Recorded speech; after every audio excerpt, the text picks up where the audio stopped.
এর মধ্যে পড়ে না এটা। নিজে ডিপেন্ডেন্ট হওয়া ভালো, কার উপর নির্ভরশীল হওয়া কখনোই আসলে লাইফটা চলে না ওইভাবে। আমি ওই জায়গা থেকে শিখেছি এটা। আমার যখন আগের লাইফে ছিলাম তখন তো আমার এটা মনে হয়নি যে আমার পড়া দরকার, কারণ আমি সবকিছু পাচ্ছি। যখন আমি এখানে আসছি, আমি ভাতের অভাব করছি, তখন আমার মনে হয়েছে যে আমার পড়া দরকার, আমার একটা সিভি তৈরি করা দরকার, যাতে আমি নিজের খরচটা অ্যাটলিস্ট চালাতে পারি। ভরণ পোষণ করতে একটু, আমরা যেহেতু 3 ভাই বোন, আমরা 2 বোন 1 ভাই, আমি হচ্ছে মেজো, বোন বড়, ভাই ছোট, তো আম্মা এটা ক্যারি করতে পারছিল না।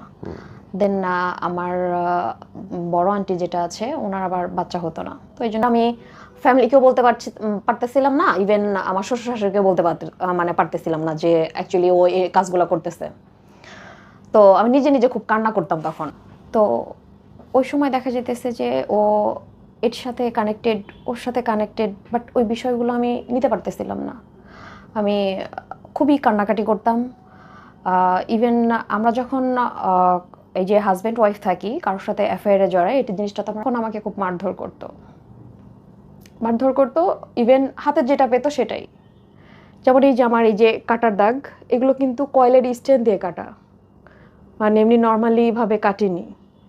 তারপরেও মানে এ হাতে এই যে এগুলো, এইখানে হচ্ছে পোড়ার দাগ ছিল, হালকা মিশে গেছে, এরকম ছিল। তারপরে একটা দিন রাত্রে আমার সাথে ঝামেলা হয়েছে, আমাকে আর বাসায় ঢুকতে দেয়নি, মানে কেচে গেটের বাইরে রেখেছে। আমার মেয়ে অজস্রে কান্না করছে যে আমাকে ভিতরে নাও। কিন্তু আমার শাশুড়ি আবার একটু ছিল, মানে ওই মাইন্ডেড ছিল। কিন্তু শ্বশুরটা খুব ভালো ছিল, খুব ভালোবাসতো আমাকে। তো আমি সারা রাত আমি কেচে গেটের বাইরেই ছিলাম, মানে আমাকে রুমে নেয়নি। তো তারপর আম্মারে ফোন দিয়ে বললাম যে তুমি কি আমাকে মারতে চাও নাকি বাঁচাতে চাও? তো বললো যে আচ্ছা সব কিছু গুছিয়ে নিয়ে চলে আসো। তো আমি তো ওই চিন্তা করেই সব কিছু গুছিয়ে নিয়ে চলে গেছি যে আমি আর কখনো ব্যাক করব না। কিন্তু বাড়িতে যাওয়ার পরে বলে যে মেয়ে মানুষের জীবন তো এরকম, একটু স্যাক্রিফাইস করতে হয়, একটু মেনে নিতে হয়, এগুলো তো থাকেই সংসারে, বয়স হলে ঠিক হয়ে যাবে, আরেকবার যেয়ে দেখো, যদি এরকম হয় তাহলে আর যাওয়ার দরকার নেই। বাট পায়ে ধরে পর্যন্ত আমার কান্না করেছি যে আমি যাব না ওখানে, আর আমি মানসিকভাবে শান্তি নেই। মানে আমার লাইফে আমি সুখ আর শান্তি বলে যে একটা জিনিস, ওইটা আমি কখনো পাইনি ছোটবেলা থেকেই এখন পর্যন্ত। এখন আমি একাকিত্বে ভুগি, এমন কোনো দিন নাই যে আমার কান্না ছাড়া দিন যায়, এরকম অবস্থা।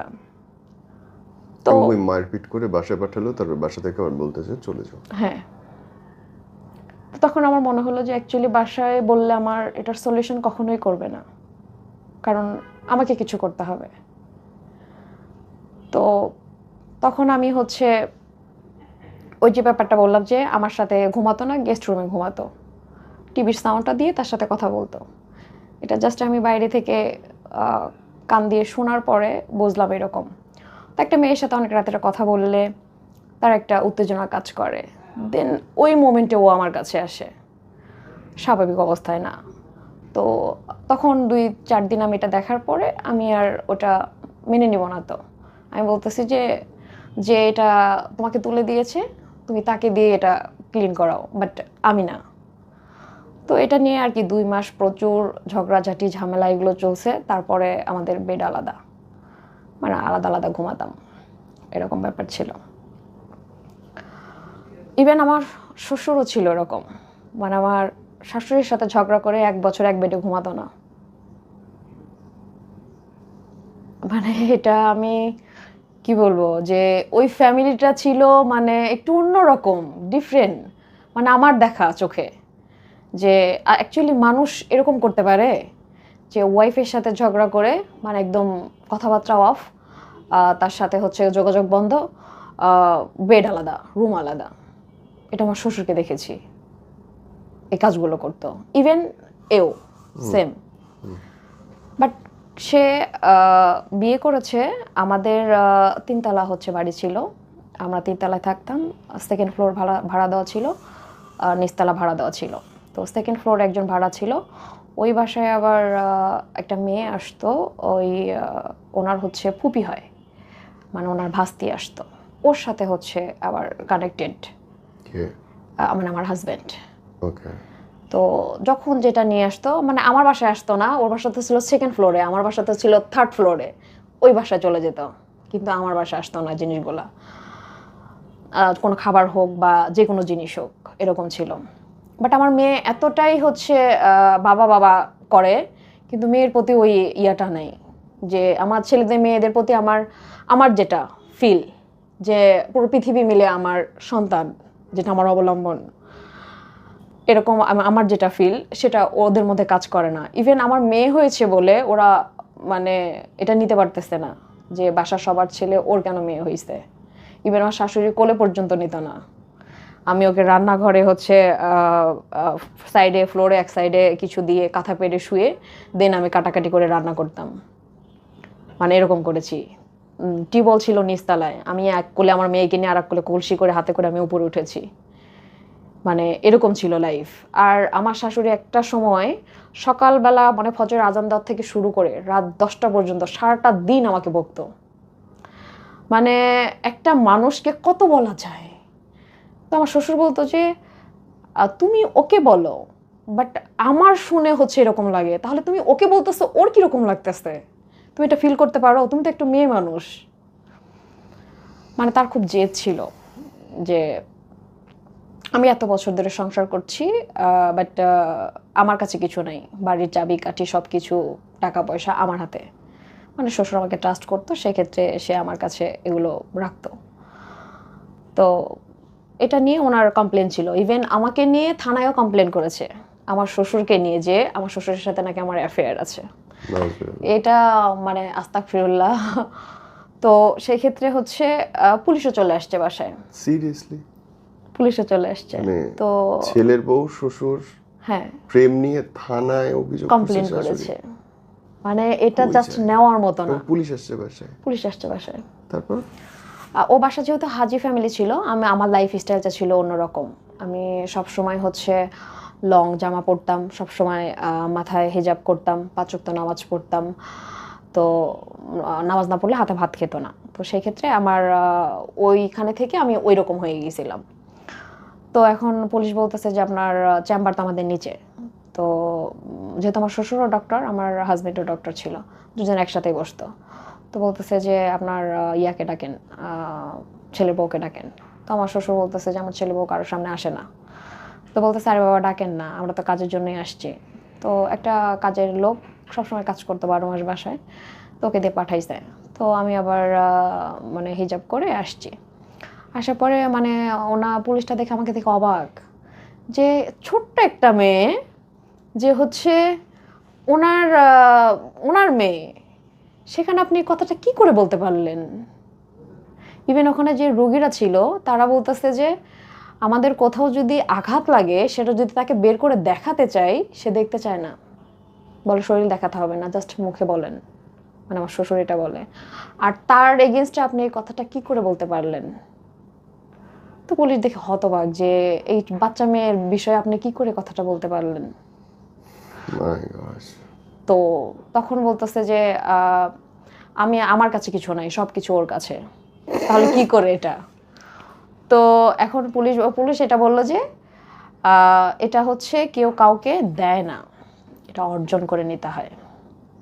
ও যেটা করেছে সেটা আপনি করতে পারেননি, কারণ আমার শ্বশুরকে আমি টেক কেয়ার করতাম খুব। বাবার বয়সে একটা মানুষ, হ্যাঁ কেন করব না, আমার বাবা নেই, মানে সে হচ্ছে আমার বাবা। অবশ্যই সে হচ্ছে তাহাজ্জুদ নামাজ পড়তে উঠতো, আমি দেন নামাজ পড়া শেষ করে ফজরের নামাজ পড়তো, আমি নামাজ পড়ার আগে ওনাকে আমি 2টা রুটি করে দিতাম, ওটা খেয়ে উনি ঘুমিয়ে যেত। আমি তারপরে নামাজ পড়ে আমি কিছুক্ষণ পরে আবার রান্না টান্না করতাম, উনি গরম পানি দিয়ে গোসল করতো, গরম পানি করে দিতাম, দেন খাবার দাবার শেষ করতো, তারপর উনি চেম্বারে চলে যেত। 11টার দিকে একটা নাস্তা করতো, ওটা আমি বানিয়ে ওই কাজের যে ছেলে ছিল ওর হাতে পাঠিয়ে দিতাম। এই যে একটা টাইমলি আমি একটা শিডিউল মেনটেন করছি, এটা তো উনি করেনি।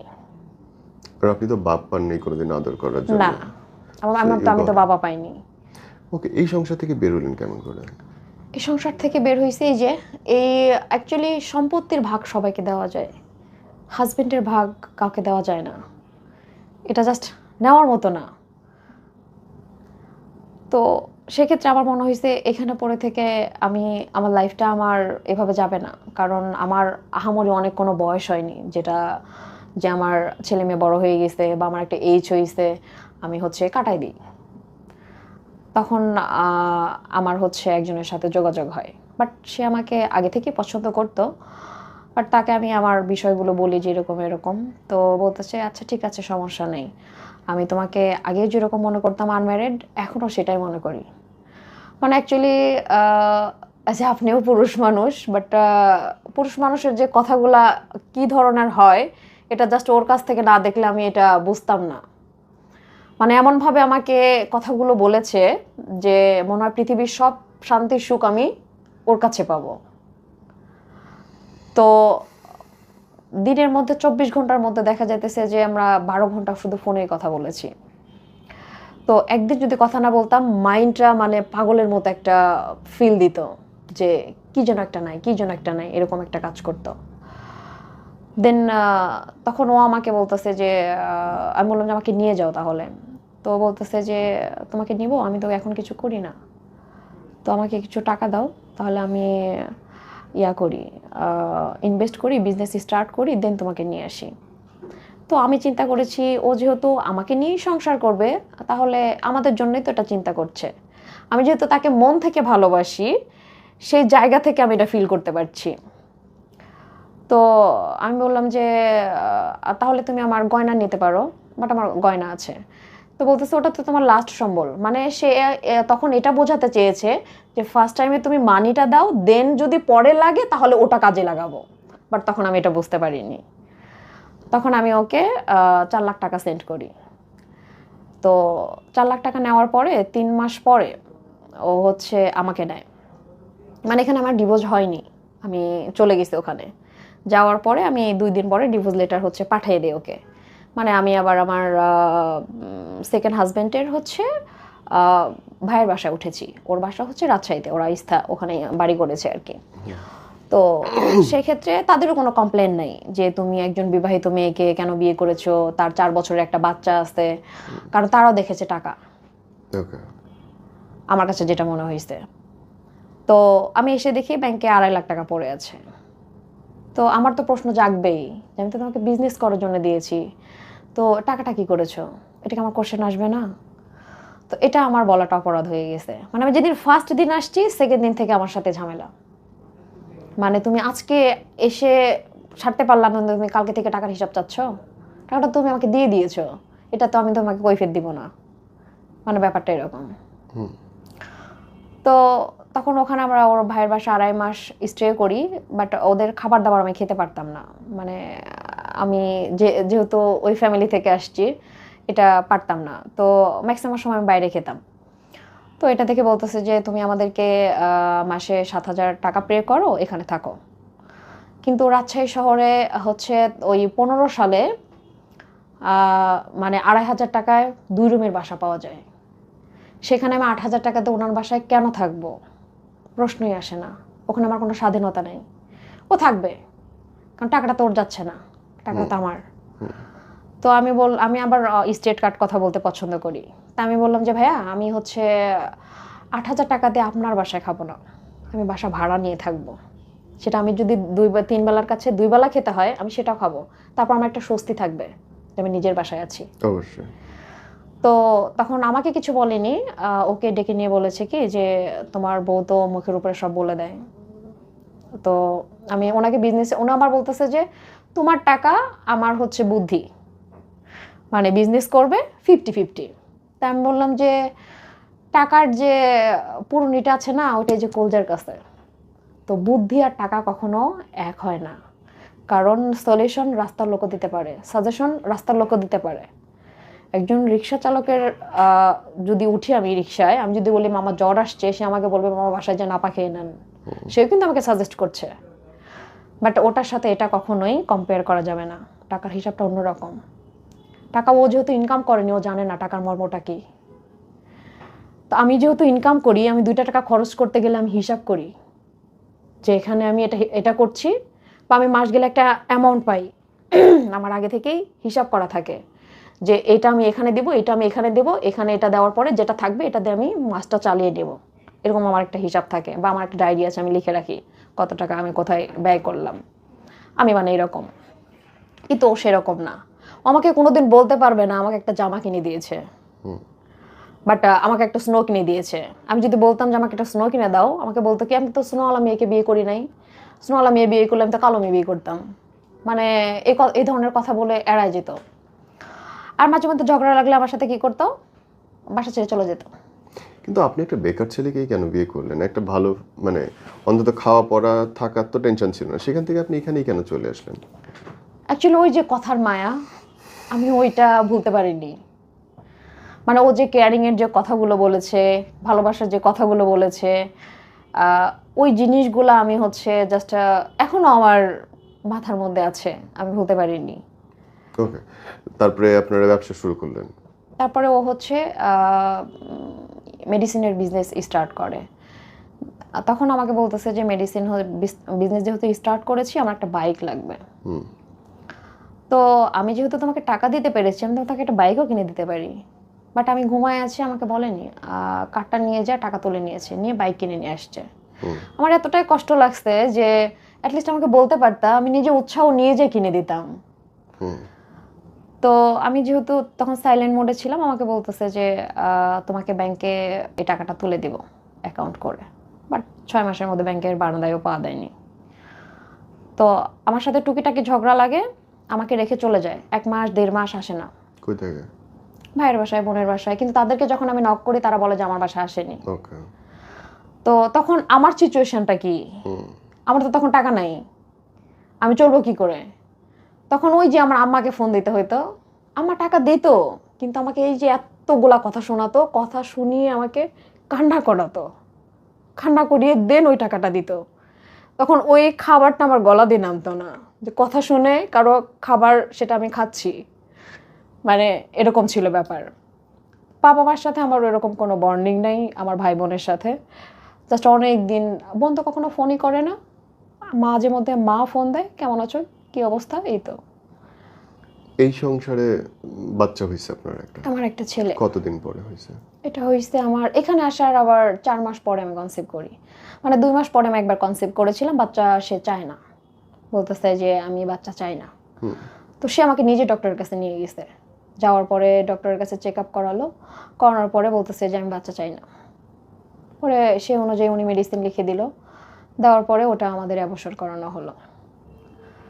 মানে ওইটার যে কি পেইন, সেটা মানে একজন নর্মাল ডেলিভারির যে পেইন তার থেকে 10 গুণ বেশি, মানে নেওয়ার মতো না। মানে আমি বসে থাকতে পারছি না, শুয়ে থাকতে পারছি না, দাঁড়ায় থাকতে পারছি না। মানে বিষয়টা এরকম, সারাটা রাত এইভাবে কেটে গেছে, তার কোনো অনুশোচনা নাই, সে ঘুমাইতেছে। মানে তারপরে আবার 1 মাস পরে আমি আবার কনসিভ করি। তখন কি করবে?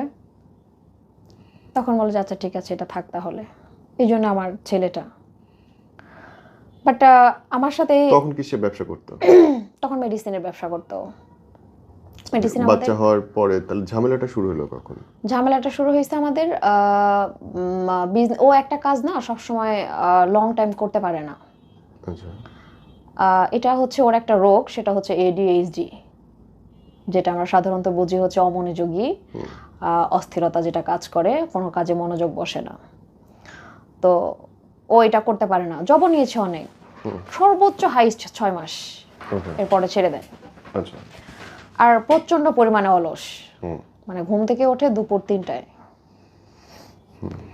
তো সেক্ষেত্রে ও হচ্ছে ওটা ছেড়ে দিল, দিয়ে বলতেছে যে আমি ঢাকায় জব করব। তো ঢাকা চলে আসলো আমাদেরকে রাজশাহীতে রেখে, বলতেছে যে আমি এত বাসা ভাড়া টানতে পারবো না, টিন সেট বাসা নাও। আচ্ছা ঠিক আছে, তোমার যেটা সামর্থ্য আমি সেখানেই থাকবো।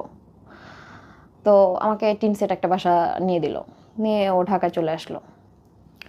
আসার পরে আমাদের 5 দিন পরে 500 টাকা দেয়, 2 দিন পরে হচ্ছে 1000 টাকা দেয়। আসলে এভাবে তো সংসার চলে না, কারণ বাচ্চা আছে আমার সাথে। তখন আমার মেয়েও আমার সাথে ছিল। মানে আমি যখন ওই বাসা থেকে চলে আসি, তখন মেয়েটাকে রেখে আসছিলাম। বাট আমি মেয়েকে রেখে এসে আমি আর থাকতে পারছিলাম না।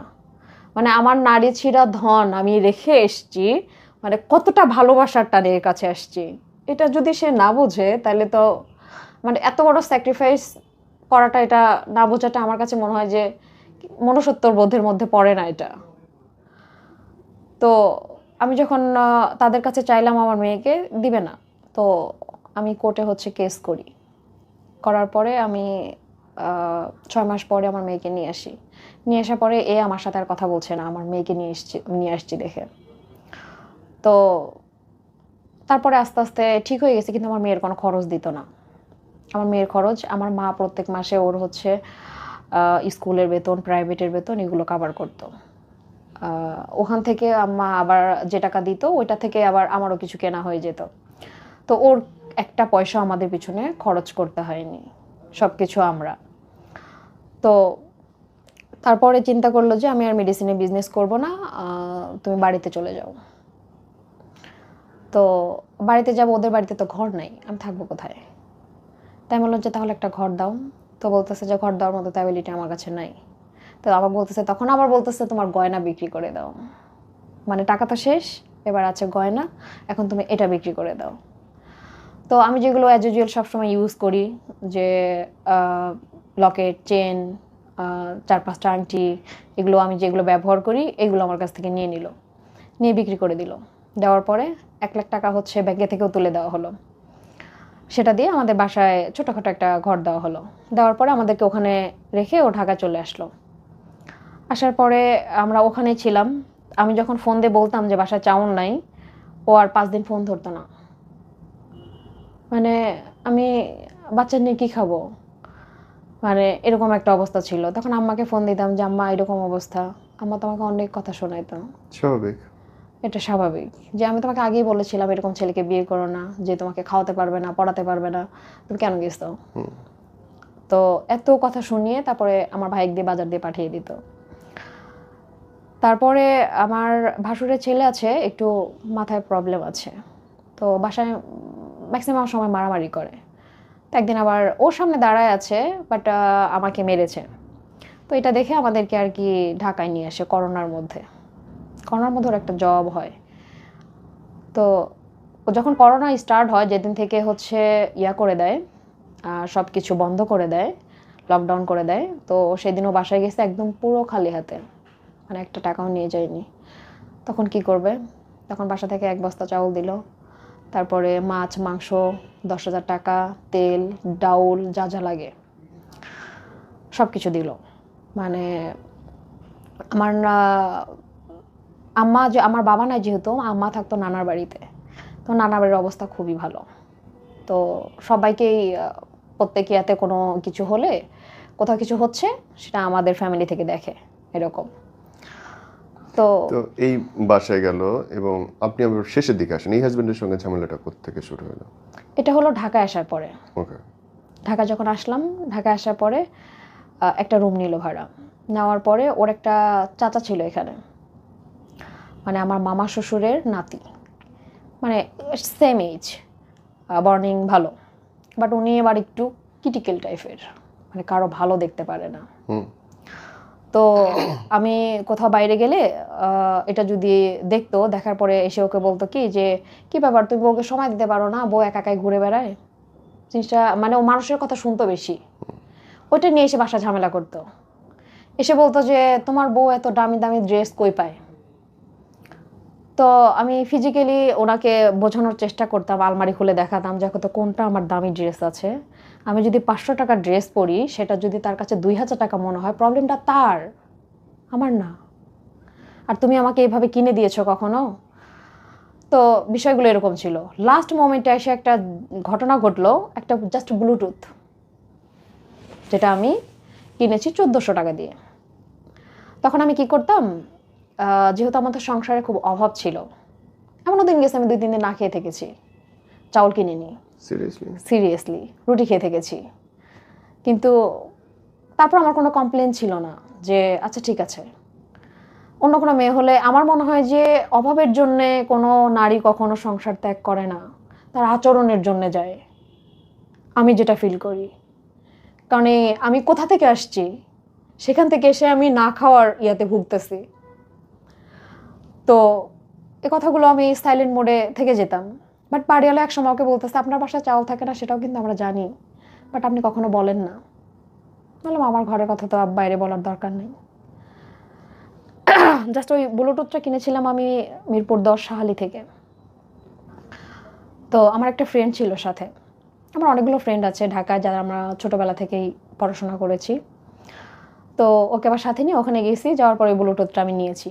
নেওয়ার পরে এখন বাসায় নিয়ে বললাম যে ব্লুটুথটা নিয়েছি, কানে দিয়ে ও 2-3 দিন গানও শুনলো, কোনো সমস্যা নেই।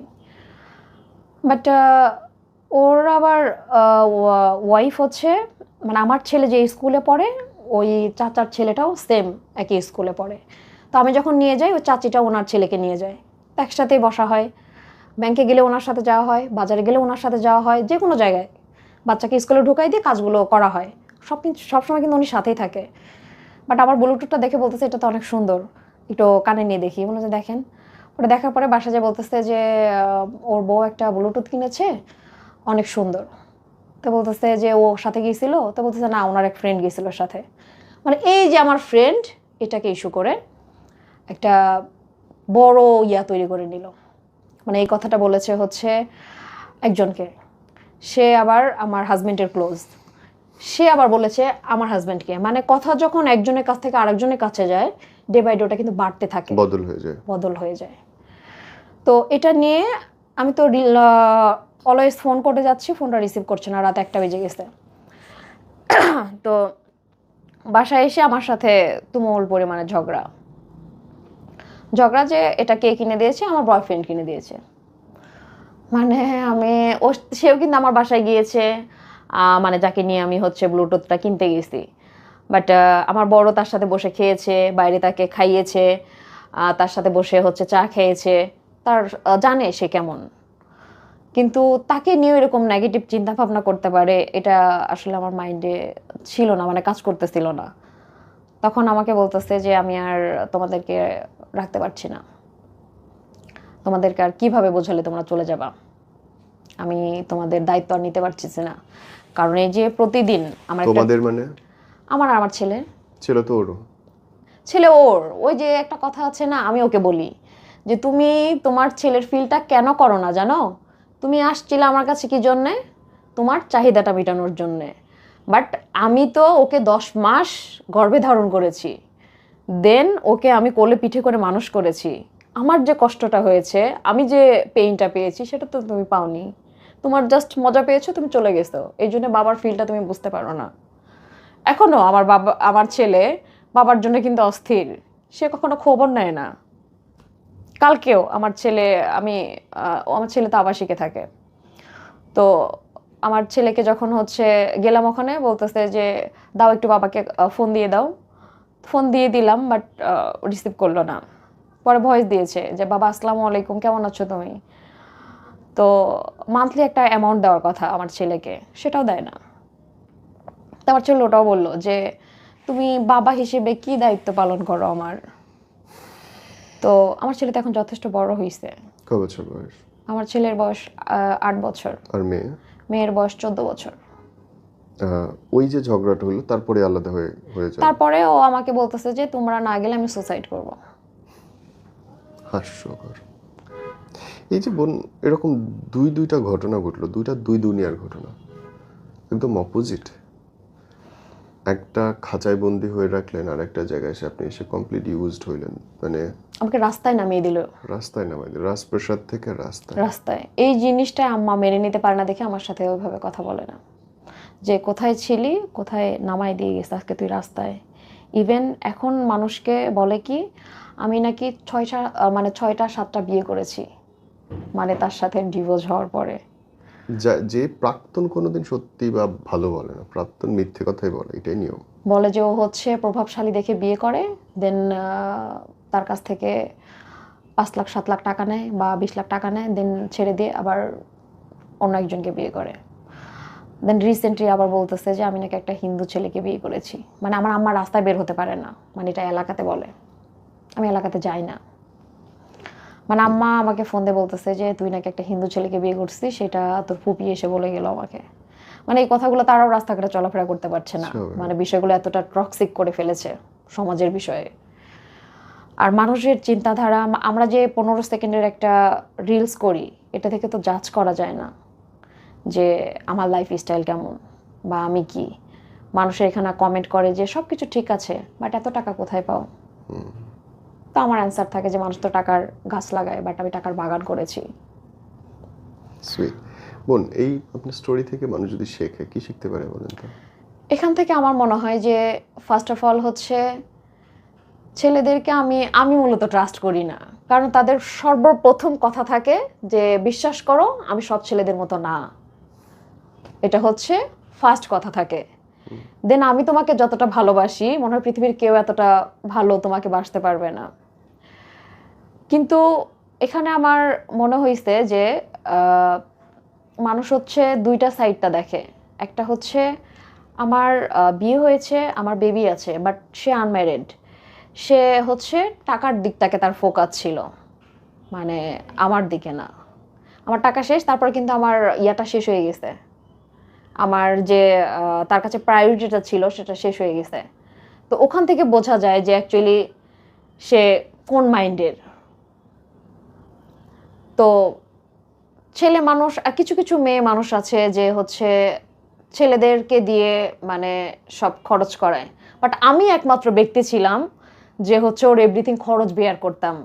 হোস্টেল, ও যে ম্যাচে থাকতো সে ম্যাচের ভাড়া পর্যন্ত আমি দিতাম। আজকে আমার এটা পছন্দ হয়েছে, সেটা কেনার জন্য টাকা পাঠাইতাম, মানে এরকম একটা ব্যাপার ছিল। তারপরে তো আমার মনে হলো যে নিজে ডিপেন্ডেন্ট হওয়া ভালো, কার উপর নির্ভরশীল হওয়া কখনোই আসলে লাইফটা চলে না ওইভাবে। আমি ওই জায়গা থেকে শিখেছি এটা। আমার যখন আগের লাইফে ছিলাম তখন তো আমার এটা মনে হয়নি যে আমার পড়া দরকার, কারণ আমি সব কিছু পাচ্ছি। যখন আমি এখানে আসছি, আমি ভাতের অভাব করছি, তখন আমার মনে হয়েছে যে আমার পড়া দরকার, আমার একটা সিভি তৈরি করা দরকার, যাতে আমি নিজের খরচটা অ্যাটলিস্ট চালাতে পারি। তো তখন তো আমি পড়াশোনা ছিল না। আমি অনেক আমার এক দুলাভাই ছিল, অনেক রিকোয়েস্ট করে ওনাকে দিয়ে আমি ভর্তি হয়েছি। হওয়ার পর আমাকে একটা গাইড পর্যন্ত কিনে দেয়নি। তো ওখানে আমার ছিল, মানে মান্থলি যে একটা ফি দিতে হয়, তারপরে আমার ফর্ম ফিল আপের যে টাকাটা টোটাল মিলে 7,500 টাকা আসলো। এই টাকাটা কে দেবে? মানে মাথার উপর মানে ঘুরতেছে আমার যে এটা কে দেবে কে দেবে। তবে মা, বোন, ভাই, মানে ওদের কাছে আমি বলতেছি যে ঈদের মধ্যে তোমরা তো আমাকে 4,000-5,000 টাকা দাও কিছু হচ্ছে কেনাকাটা করার জন্যে, বাট ওই টাকাটা তুমি তখন দিও না, এখন দাও, মানে আমার কাজে লাগুক। আমি চাই না ঈদের মধ্যে ওই টাকাটা। মানে হাতে পায়ে ধরে, মানে এ ঠেলা দেয় ওর ঘাড়ে, ও ঠেলা দেয় ওর ঘাড়ে, মানে এরকম একটা অবস্থা। যে আম্মা বলে যে আপুকে বলে দেখো, আপু বলে যে মাকে বলে দেখো, এরকম একটা সিচুয়েশন।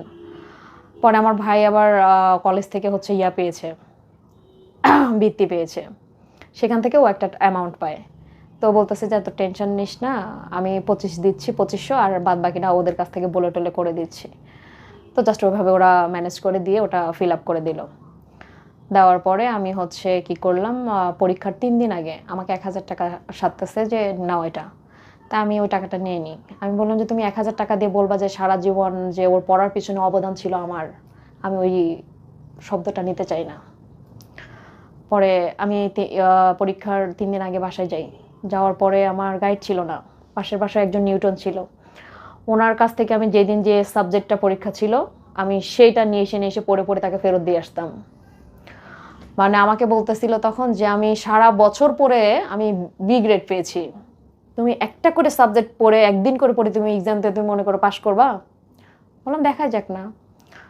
পরে জাস্ট রেজাল্ট দেবে যেদিন আমাকে বলতেছে যে রোল নাম্বার বলো দেখি কি করেছো। বিজ্ঞানটা আমার একটু খারাপ হয়েছিল, বাট একটু কনফিউশন ছিল। তো ও মানে রেজাল্টটা দেখে আমার দিকে তাকায় আছে। আমি বলতেছি, আমার মনে মনে ভাবতেছি যে খারাপ কিছু করেছি কিনা। তো বলতেছে তোমার মতো মানুষ কেমনে জিপিএ 5 পাইলো।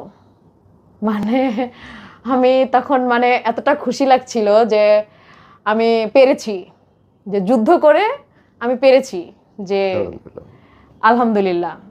মানুষ চাইলে আসলে পারে, চাইলে পারে। এই নিয়ে বল। আজকে আমি যে এখানে কেন, আমার কনফিডেন্স, আমার জেদ আমাকে এই জায়গায় নিয়ে আসছে। এটাই। কারণ 99% মানুষ ডিভোর্স হয়ে যাওয়ার পরে তার স্থান হয় বাবার বাড়িতে। আমি কিন্তু যাইনি। কি করছেন আপনি এখন? আমি জব করি, কিসে? মানে বিউটি অ্যাডভাইজার। ওকে। দেন আমার ঈদের পরে হচ্ছে জয়েনিং হওয়ার কথা এক জায়গায়। ওখানে হলে আলহামদুলিল্লাহ আমাকে পিছন ফিরে তাকাতে হবে না। ইনশাআল্লাহ। এনিওয়ে ব্রাদার, আল্লাহ ব্লেস ইউ, এবং আপনার এই জীবনটা অনেক অদ্ভুত, এবং দোয়া করি যেন সামনের পথটা সুন্দর হয়। তো এই জন্য আমার মনে হয় যে মেয়েরা সবসময় ডিপেন্ডেন্ট হওয়া ভালো, নিজের পায়ে দাঁড়ানো। নিজের পায়ে দাঁড়ানো ভালো। কারো উপর যখনই আমরা কারো উপর ডিপেন্ডেন্ট হই তখন আমার গুরুত্বটা তার কাছে কমে যায়। Right, it is. তো এটা আমি নিজের লাইফ থেকে হচ্ছে শিখেছি। তো আজকে যে আমি 6 বছর ধরে আমি কিন্তু কসমেটিক সেকশনে কাজ করি, প্রত্যেকটা ব্র্যান্ডে কাজ করেছি আমি। এখন যে কোনো ব্র্যান্ডের প্রোডাক্ট আমাকে হাতে ধরায় দিলে আমি ডিটেলসে সব বলে দিতে পারবো, মানে এরকম, মানে একটা এক্সপিরিয়েন্স হয়ে গেছে আমার। তো কাজ এখন করলে ভাতের অভাব হয় না। আমার মনে হয় ব্যাগ যদি একবার হাতে ওঠে আমার ডাল ভাতের অভাব হবে না, True, true, true. এটা আমার কাছে মনে হয়। বাট চেষ্টা করতে হবে, আমি ঘরে বসে থাকলে কেউ আমাকে দিয়ে যাবে না। Right. ইভেন আমি যে কথাগুলো বলতেছি এটার পিছনে যদি আমার মনে হতো যে যেমন সমাজ কি বলবে, আমার তাহলে কিন্তু এখানে আসা হতো না। বাট আমাকে 2 বেলা কেউ খেতে দিয়ে যায় না। Right. ইভেন আমি কি করছি না করছি সেটা তারা বলার রাইট রাখে না, কারণ তারা আমার খোঁজ খবর নেয় না। সঠিক।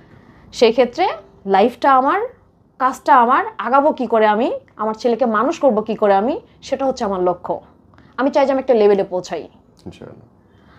যেখানে আমাকে যারা এরকম করেছে আমি তাদেরকে আফসোস করাতে চাই যে আমি পেরেছি এই অবধি আসতে। ডিভোর্সের পরে সবচেয়ে বড় অসুবিধা কি হয়? ডিভোর্সের পরে সবসময় যেটা আমরা ফেস করি, ফার্স্ট অফ অল হচ্ছে আমার যখন ডিভোর্স হয়ে যায় তখন লিটারেলি আমার মাথার মধ্যে ঘুরতেছিল যে আমি কি করব, মানে একটা পাগলের মতো অবস্থা। দেন তখন তো আমি ছোটাছুটি করেছি অনেক, যে একটা আমার কাজের দরকার। তো আমি 16 দিনের মাথায় আমি এক জায়গায় জব পেয়ে যাই। যাওয়ার পরে দেন আমার ছেলে অনেক ছোট ছিল, আমি সব খাবার দাবার দিয়ে যেতাম। আমি রাত্রে যখন বাসায় ফিরতাম দেখতাম যে বেডের এক সাইডে ও খাবার দাবার খেয়ে খাবার দাবার ছিটে আছে, আর এক সাইডে আমার ছেলে ঘুমায় আছে।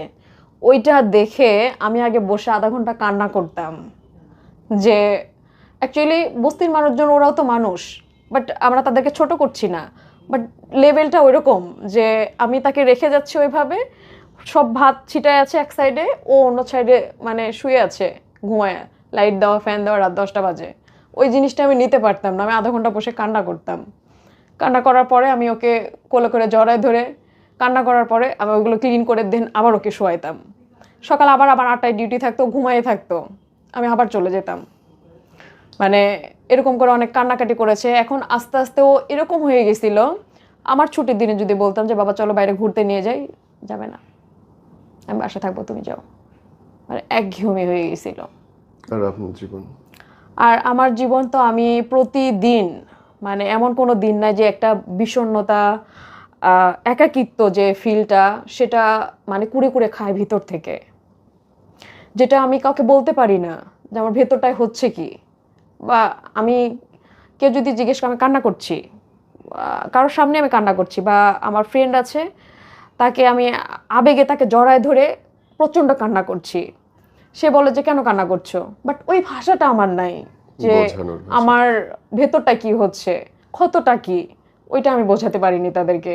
তাই আমি বলি যে আমি যদি অসুস্থ থাকি, সেই ক্ষেত্রে আমি ইয়াতে ডক্টর দেখাতে গেলাম, তাকে এক্সপ্লেন করতে পারি না যে আমার হচ্ছে কি। তো আমার এই ভাষাগুলো সবাই বুঝবে না। আমার ভিতরে যে পেইন আছে, আমি যাকে বলছি তার যদি পেইন থাকে, সে আমার পেইনভুক্ত হয়ে আমার জিনিসটাকে বুঝবে, দেন আদারওয়াইজ কেউ বুঝবে না। সবাই সলিউশন দেবে কি এটা একটা অ্যাক্সিডেন্ট, ঠিক হয়ে যাবে, কেউ অনুভব করবে না। আপনি কি আপনার ফেসবুক আইডি বলতে চান? আমার ফেসবুক আইডি হচ্ছে মুসলিমা আক্তার, ওখানে আমি জাস্ট রিলসগুলো দেওয়া হয়। বানান বলে দেন। MUSLIMA, মুসলিমা আক্তার, AKTER।